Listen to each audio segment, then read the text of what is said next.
A lot of the times the cringe stuff actually does do well because it resonates with a higher amount of people. The advantage with TikTok is that there's still that virality aspect to it that other platforms don't provide. You have to gain people's trust nowadays on social media because everybody and their mother is creating content. You don't have to invest in the best quality and everything. It's okay to use your phone. It's okay to get a cheap Amazon mic too. Call it a day. It's okay to repurpose and repackage and reposition and retalk. It's okay to do that because we're in such a saturated time. If your content's not interesting, you're not going to get seen. So make sure your content is interesting. We are going into B2B marketing, and the most important part is the 6 lessons that you can't miss, that you have to do from the beginning on. Otherwise, your company might never get started on the marketing journey.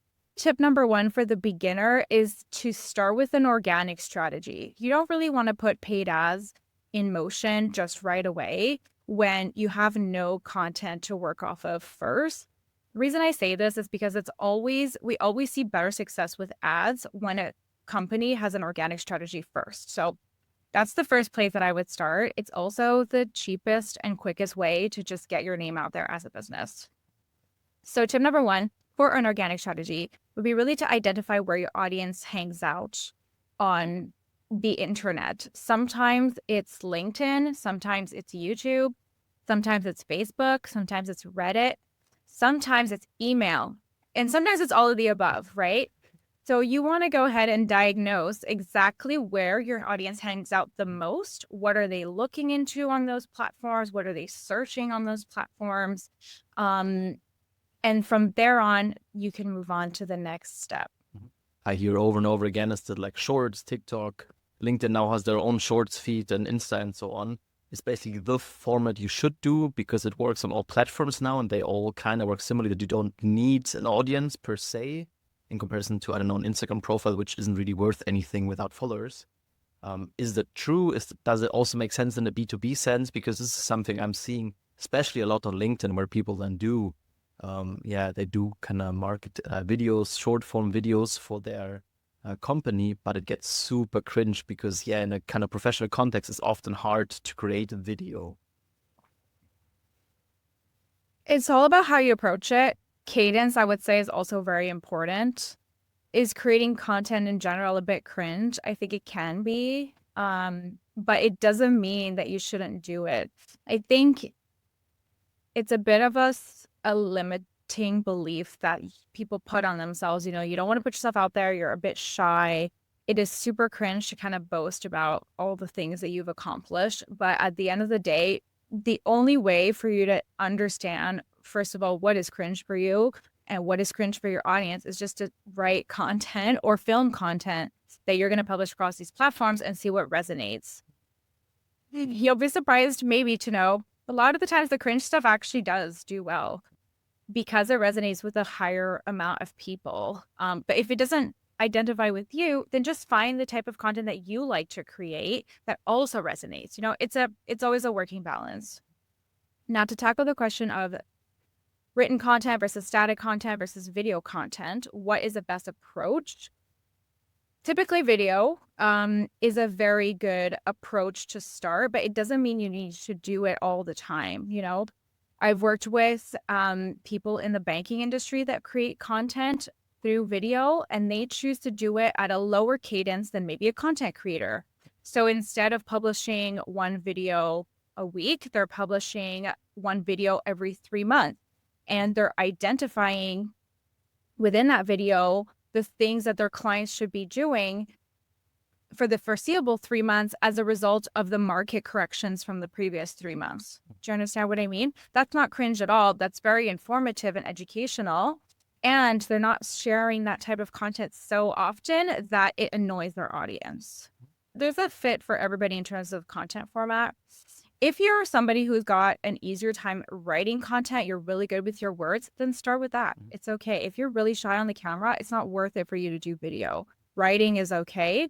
And because of AI nowadays, you can take any LinkedIn post that you wrote and turn it into a YouTube video down the line. So now that you've decided where your audience is hanging out and what they like, or do you have an idea of who you want to target, you have to figure out which platforms they're hanging out on actually. So the best way to do that is to do the research on each platform. Go on Facebook. Believe it or not, a lot of people still hang out on Facebook. Go on X. Actually, a lot of business owners hang out on X. Sometimes they're a bit silent, but I've noticed in the professional industries that they will follow a lot of, business leaders, politicians, big voices across the news. And so X is a great place to do some research. YouTube is also very, very good. I would steer clear for B2B from TikTok and Instagram unless A, you have the bandwidth, B, you have an e-com side to your business where you can sell products to the everyday person, or C, your B2B audience is actually on those platforms. There are some industries where the B2B audience is on that platform. Example, if you're a business targeting architects or interior designers, they're definitely hanging out on Instagram. They're sometimes hanging out on TikTok too. But TikTok is probably the one that I would do last, or if you have the bandwidth. The advantage, though, with TikTok is that there's still that virality aspect to it that other platforms don't provide. However, if you focus on LinkedIn with video content, you can also still get that virality aspect, even in 2025. So that's tip number 2, is really deciding your platform, but you have to do the research on each platform. Go in the search bars, go follow or look up the people who your audience would probably be interested in following. And, you could, at the end of the day, like if you're really lost, ask ChatGPT or Perplexity to pull the information for you. I mean, people laugh at that, but it's such a hack nowadays. It's such a shortcut. It cuts your time in half, or at the very least, it can tell you where to start your research on each platform to identify what your niche is interested in on that platform. So tip number 3 is to craft a full funnel strategy for each platform once you've identified the platforms you're going to be tackling. Let's say you say, my audience hangs out on email, so maybe I'm going to do a newsletter, or I'm going to do a cold email outreach campaign. Or you're like, okay, well, my audience is actually only on LinkedIn and Twitter or X. You want to look at those platforms. Those are your platforms. Great. You want to then take, let's say, your top 2 platforms that you're going to target, you're going to focus on this year, and create a full funnel content strategy and identify content pillars for each of those platforms. What does that mean? Yeah, that was my question. So, what is full funnel? Yeah. What is full funnel? It's a marketing term that we use to talk about the buying journey. So from taking somebody at the top of the funnel, a funnel looks like this, right? The person who are coming at the top of the funnel, they don't know you, they never heard about you, but your content is interesting to them. So the goal is to take them from unaware of your product, which there's more people unaware of your service or product than there are aware. So that's why they're at the top of the funnel, all the way to nurtured, all the way to buyer at the bottom of the funnel.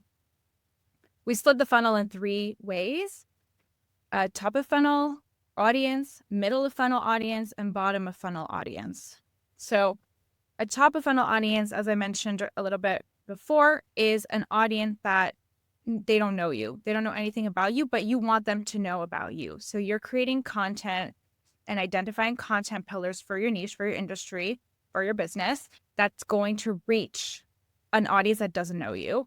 So this is the type of content that has the most virality to it. It appeals to a more bigger audience. It's less niche, basically. It's still within your niche, but just appeals to more people. Once that person gets to know you, well, they're thinking naturally, okay, well, this company looks interesting. Let me find out what else what are they about? What do they do? Like, this piques my interest. Think about like the person on LinkedIn who you published a post that's top of funnel. They reached you, like they reached this new person. They're going to click on your profile. Well, on your profile, they can find other posts that will nurture that person. So maybe you're giving educational content. You're talking about testimonials of things you've done. You're providing really insightful advice on things within your niche that person can then take in as information and say, okay, they've added value to my life through their content, through their top of funnel content, and now their middle of funnel content. I'm going to follow them. I have a question there, actually. So the follow isn't happening after the top of funnel. So for example, I have a big blog post about, I don't know, my startup in Munich, which goes to the wider startup audience. I don't know what I'm doing there. And then like people click on my profile and there they see then already the middle of funnel content, right? Because otherwise they would never see it because it's not as viral. So it's that step that kind of in one session, they read 2 of my posts or 3 or however, right? Yeah. Yeah, that's right. That's exactly right. Of course, people can follow you from a top of funnel post on whatever platform, but it has to resonate so strongly with them, that top of funnel post, for them to hit that follow button.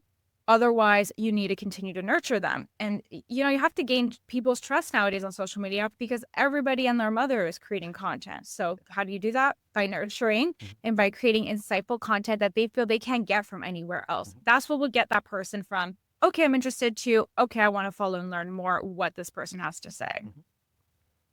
Cool. If we do it from a newsletter perspective, it's the same thing. Or your cold email pitches. Let's say you do a cold email outreach sequence of like, let's say 3 email. Email number 1 would be something that adds value to them on a top of funnel level. Email number 2 would be a follow up with like insightful tips that made them that reminded the person of them. And then number 3 would be bottom of funnel. So bottom of funnel, going into that, is anything from typically case studies and offers, specific offers. Let's just take an e-commerce store just for an easy example. It's 10% off for this week only. That takes that person that's been nurtured for a few months over the edge to become a purchaser. From a B2B perspective, it would be, let's say there's a trade program you offer, come and we'll give you first consulting free. Providing those specific offers typically lands within the bottom of funnel because it's harder nowadays to convert somebody who doesn't know you very well right away without that nurturing step in the middle. How long does this nurturing step take? And is it also then maybe another question as well? A webinar, for example, is this already bottom of funnel? Hey, here's free, or is this still nurturing? Because like to me, it could be both. Webinar would land in the middle of funnel. Okay. Why do I say that? Because nobody's going to sign up to your webinar without knowing you first. Right? The only way that you can maybe convert people is through ads. And this would be an exception to the rule where I said you should start with organic, but even then I still think you should start with organic.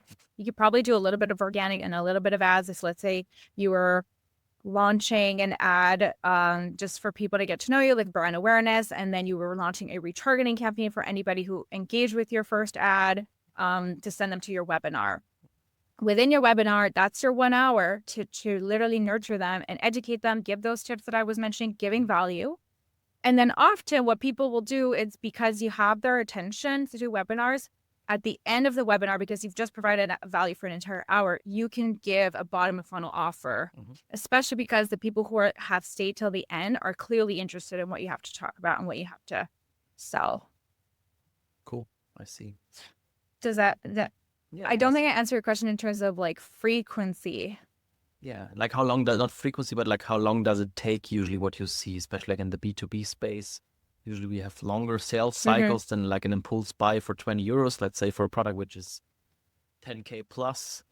Just from, if I'm as an entrepreneur like doing this and like I feel, damn it, after a week, still the people in the email funnel don't answer me, they don't want my offer. Like what's usually a nurture time that you see and that kind of is required?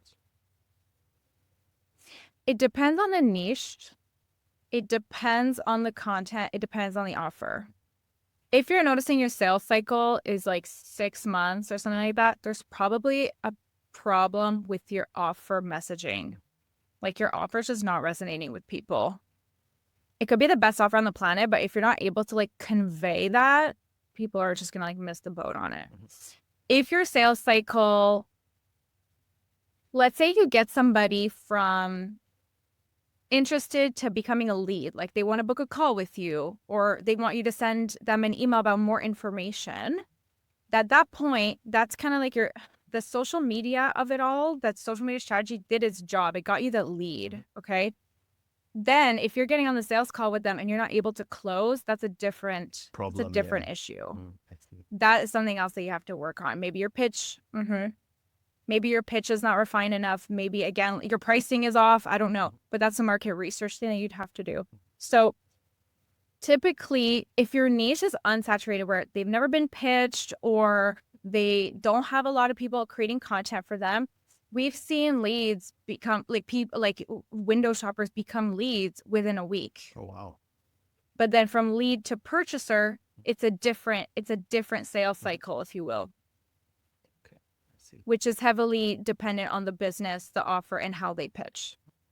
So 6 months, usually too long. If you do it in 1 week from nurturing to sale, you're awesome. Maybe that then we can give people that time frame.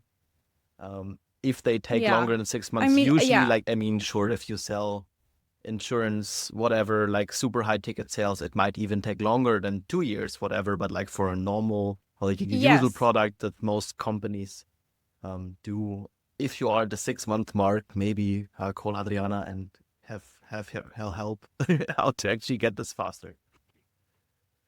Exactly. I like the insurance example. The insurance example is great. Insurance sales cycle, let's say, should be on average 3 months because it's a high ticket, but it's not typically a $1 million contract, obviously, right? So if you're looking at contracts like that, then a 6 month to 2 year sales cycle makes more sense than for a smaller ticket item. Tip number 4, let's say by this point of the podcast, you're like, I do not have the time to create content for 10 different platforms and do everything and take an hour a week to like write a bunch of content. I don't have the time to do that. I don't have the resources. I don't have the bandwidth. Okay, I hear you. My tip for this, in this case, is you have to leverage long form video content. Whether it be a podcast that you film once a week for an hour, or you can batch it once a month, like in an afternoon for 4 episodes, let's say. Leverage long form content. It could also just be talking head videos where you're just like coming up with like a bullet point list of things that you want to talk about in a video, and you just spill it out onto camera and call it a day. You can secret hack. You can use an iPhone. It's okay to use a phone to film your content. Especially the phones nowadays, they're really high quality. You can Google how to set up your settings in your phone, your video settings, to be the highest quality possible for your phone. And a lot of the times, I can't tell you how many people have told me, oh, I can't believe you film on your iPhone, you don't have a professional camera, just because of the way I set up my phone in the settings. So it's okay to, it's, quick and dirty. Like, you don't have to invest in the best quality and everything. It's okay to use your phone. It's okay to get it cheap. Amazon mic too. Call it a day. Film content, either yourself talking or a podcast, whatever's easier for you. A podcast, what's great about it is it's a conversation, so you're not the only one talking the whole time.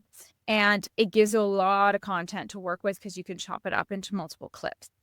So that means that for the people who are more shy about getting on camera, it's either something you get over or you prioritize one platform, probably LinkedIn, and you just do written content 3 times a week. You just sit for an hour, you write 3 posts a week, and you call it a day to maximize your time and your resources. I have a question regarding the podcast.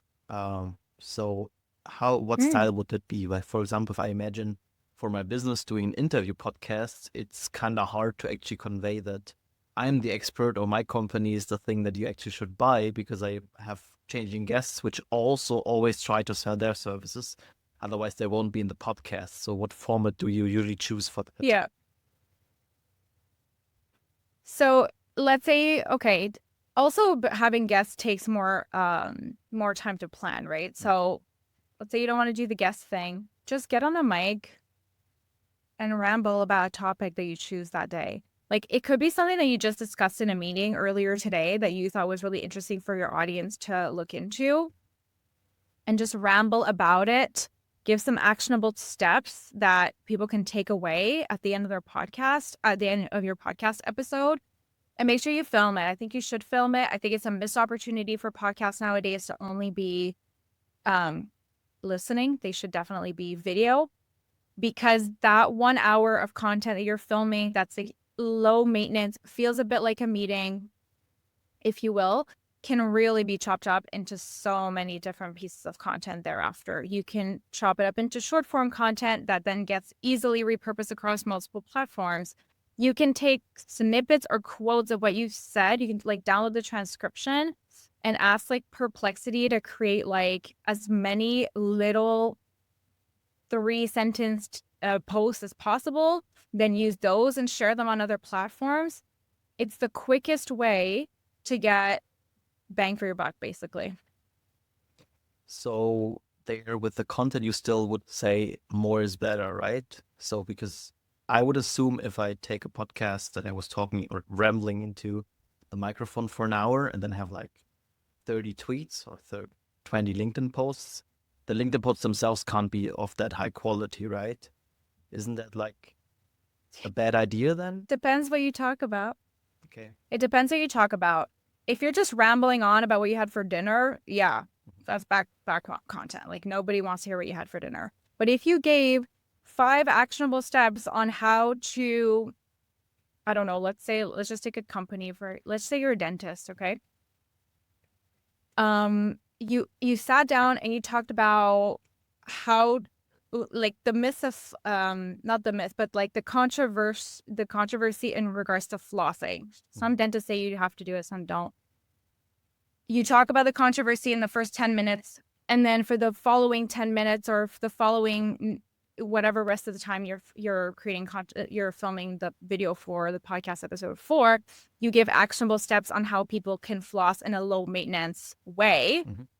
Each step easily gets repurposed as a high quality piece of content, I think, because you're actually providing an actionable step, something informative, something that somebody can find value from, as opposed to just rambling on about what you had for dinner, you know? Yeah, I see. How is it about repeating content? So, is it a good idea to say, okay, for example, I have this podcast episode about flossing.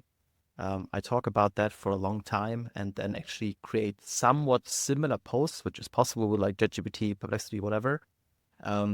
Yeah. And just post them over the course of half a year. Like, is this a good idea? Is it rather just something, okay, you annoy your audiences because you're like, hey, I actually had this information a little bit different, packaged up half a month before? What's your experience with that?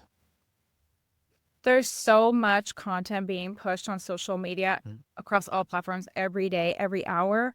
I'm guaranteeing that the first 10 posts about flossing got missed by half your audience, and they'll only catch the following half. Like, it's okay to repurpose and repackage and reposition and re-talk. It's okay to do that because we're in such a saturated time. Like, people are posting content all the time, so it gets lost. Cool. So just I can reuse that all even over a month. That's a good thing. Yeah. Also, I wouldn't publish I wouldn't schedule your content for 6 months in advance. I would maybe at most do 3, maybe, and then evaluate the data. Evaluate the data. Look at your analytics. See what people liked, didn't like, and then take those learnings and apply it to the following 3 months. This is definitely a thing I'm seeing, especially with TikTok a lot. When you have like a highly influential TikTok video, and then you check out the profile of that creator, they basically do the same video in different ways all the time. You could take a trend and apply it to your industry and try it as a series. That often does well too. You have to A/B test different things, and it takes time and energy until you find that thing that really takes off, but it's worth it at the end of the day. I mean, you need brand awareness as a business. So tip number 5 is to leverage tools. Get a tech stack ready and in place, whether it's Sales Navigator for LinkedIn or Metricool for scheduling content on Instagram, or implementing SOPs to make sure that your YouTube videos get published with a specific type of description box. You need tools and you need systems to ensure that you keep it consistent and you stay on top of it. If you have a project management tool, make sure that within your project management tool, I do this for myself and I advise this to my clients or any consultant clients that we work with, to literally write in your project management tool, okay, Monday, I'm going to storm up ideas. Tuesday, I'm going to film. Wednesday, I'm going to send my content to my video editor. Thursday, I'm going to review the content, and Friday, I'm going to schedule it. So it's recurring every week. They're actual tasks. They have to get done. They're on your to-do list. Really do leverage the tech stack and those systems to make sure this doesn't slip through the cracks. So my last tip is just to get started and to find a cadence that works for you. If all you can muster is one piece of content a week to start and you're consistent with that, do that. It's okay to just start with one. Eventually you can ramp up as you see performance, as your time gets liberated a bit more. How would you sprinkle in paid? I would sprinkle in paid if you want to generate leads for your business, but it's not a must do. A lot of social media agencies also revert to paid or rely on paid because sometimes the algorithms, the content that they create for their clients, the algorithms are just not picking it up. So the easy solution is just put some ad dollars behind it and it'll boost. In today's day and age, if your content's not interesting, you're not going to get seen. So make sure your content is interesting so you never have to really rely enough on paid. But let's say you're like, I'm ready to put fuel to the fire. Typically what paid will do is it will just literally fuel the good side of organic. Whatever is going well on organic, it'll just amplify it through paid. So if you're at the point where your organic is going really well and you're ready to add some paid media, I would go ahead and do that. How would you go about doing it? If you wanted to do it really cheaply, you would have to probably set some campaigns up yourself or hire maybe a student who's just trying to learn how to run meta ads, let's say, to do it. Some agencies will do pay per performance, so that's an option for you too. That's at that point when you're ready to do paid, I would do to generate leads as a B2B business. And I would try with a small budget just to start. Like I said, we've tested ads at $10 a day for different offers with different messaging, and one will do really well and the other one is totally flopping. So I don't really think that the budget will affect your success. I think there will be indications of success even at a small daily budget. So that's a good time to start ads when your organic is up and running and doing well. Let's say I need sales calls on my calendar. I do not have any time to waste. I need to do organic and ads at the same time. Do it, try it, but you're going to have to A/B test a lot of different types of messaging through your ads, which will require you to also do some creative. With ads comes creative. It's not just about the ad dollars and setting up the campaigns. You need actual images and videos to portray your messaging. And then from there, you just want to test a bunch of different messaging until you get that ad that does well. And then from there, you can double down. You can scale your ads. You can create more ads that are similar to the top performer one. And then let's say you've done it internally for 6 months and it's going well. At that point, you're ready to delegate it to an agency. You can do that too. Okay, so the takeaway, you have to start with social, kind of content marketing first. Usually, if you do it in parallel, you kind of have the same problems that you don't really know what is sticking with people. So rather don't do it with burning ad money or get someone to help you with that. Also, I can get help on the content, also on the strategy, which is what you are doing. So can I maybe for the end, Adrianna, who's the perfect customer for you? We offer really an array of different types of clients, but we find that we get really great results for clients in the home decor space or the ones that are working with builders and architects. That's one niche that we do really well with. Anybody in the wellness space as well. And then we're not as experienced with the tech space, but it's something that I would love to go into. I'm happy to even do a trial with a client if somebody's interested in just getting their B2B marketing up and running as a tech company. Would love to work with you and create a case study together and then kind of grow from there. And then if you happen to be watching this and you're an e-commerce business in the home decor space or you sell furniture, that's furniture, or in the fashion you sell women's clothing, we can help you as well. Perfect. And who wants to do this, it's cordialmedia.com. I also will have in the YouTube descriptions and the podcast show notes, so you can reach out to Adrianna there and also maybe then book a discovery call if you want to and get more of this knowledge bombs that we already had in this podcast episode. Adrianna, thank you very much for helping the people out here, for being on the podcast. Thank you so much as well.